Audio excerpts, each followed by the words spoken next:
വയനാട്ടിൽ head post office മാർച്ചിനിടെ പോലീസുകാരന്റെ മുഖത്തടിച്ച് KSU ജില്ലാ president advocate Gautam Gokuldas ആണ് പോലീസുകാരനെ ആക്രമിച്ചത്. ദൃശ്യങ്ങൾ.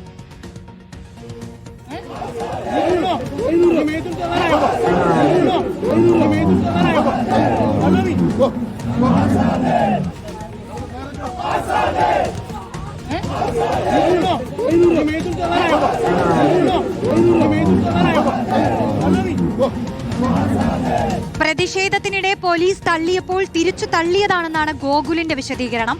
ദീപക് മോഹൻ നൽകും കൂടുതൽ വിശദാംശങ്ങൾ. ദീപക് പറയൂ, എന്താണ് സംഭവിച്ചത്? റോഷ്നി, അതായത് ഇന്ന് രാവിലെ 10:30 നീറ്റ് UGC വിഷയവുമായി ബന്ധപ്പെട്ട യൂത്ത് കോൺഗ്രസിന്റെ ഒരു മാർച്ച്, പ്രതിഷേധ മാർച്ച് കൽപ്പറ്റ ഹെഡ് പോസ്റ്റ് ഓഫീസിലേക്ക് നടന്നത്.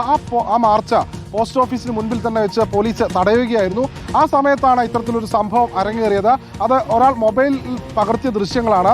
പോലീസ് പ്രതിഷേധക്കാരെ ഗേറ്റിന് മുൻപിൽ തടയുന്ന സമയത്ത് ആണ് ഇത്തരത്തിൽ KSUവിന്റെ ജില്ലാ പ്രസിഡന്റായിട്ടുള്ള അഡ്വക്കേറ്റ് ഗൗതം ഗോകുൽദാസ് ആണ് പോലീസുകാരന്റെ മുഖത്തടിച്ചത്.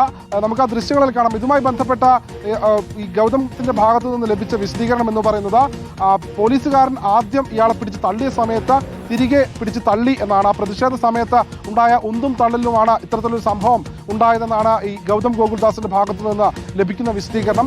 10:30 ആരംഭിച്ച പ്രതിഷേധം വലിയ കലുഷിതമായ ഒരു സാഹചര്യമായിരുന്നു അവിടെ ഉണ്ടായത്. അവിടെ ആ ഗേറ്റിന് മുൻപിൽ വെച്ച് പ്രതിഷേധക്കാരെ ആദ്യം പോലീസ് തടഞ്ഞു. അതിൽ കുറച്ചാളുകൾ ഈ ബാരിക്കേഡിന് മുകളിൽ കയറി പോസ്റ്റ് ഓഫീസിനകത്തേക്ക് കയറാനുള്ള ശ്രമങ്ങൾ നടത്തി. അതിനിടയിലാണ് പ്രതിഷേധക്കാരും പോലീസും തമ്മിലൊരു ഉന്തും തള്ളുമുണ്ടായത്.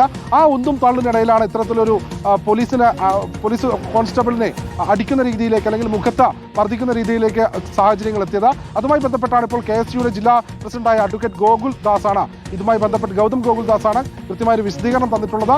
ഉന്തിലും തള്ളിലും പോലീസ് ആദ്യം തള്ളി, ആ സമയത്ത് തിരികെ തള്ളിയതാണ് എന്നാണ് ഗൗതമിന്റെ ഭാഗത്തു നിന്ന് ലഭിച്ച വിശദീകരണം. ശരി, ദീപക് മോഹനാണ് വിവരങ്ങൾ നൽകിയത്.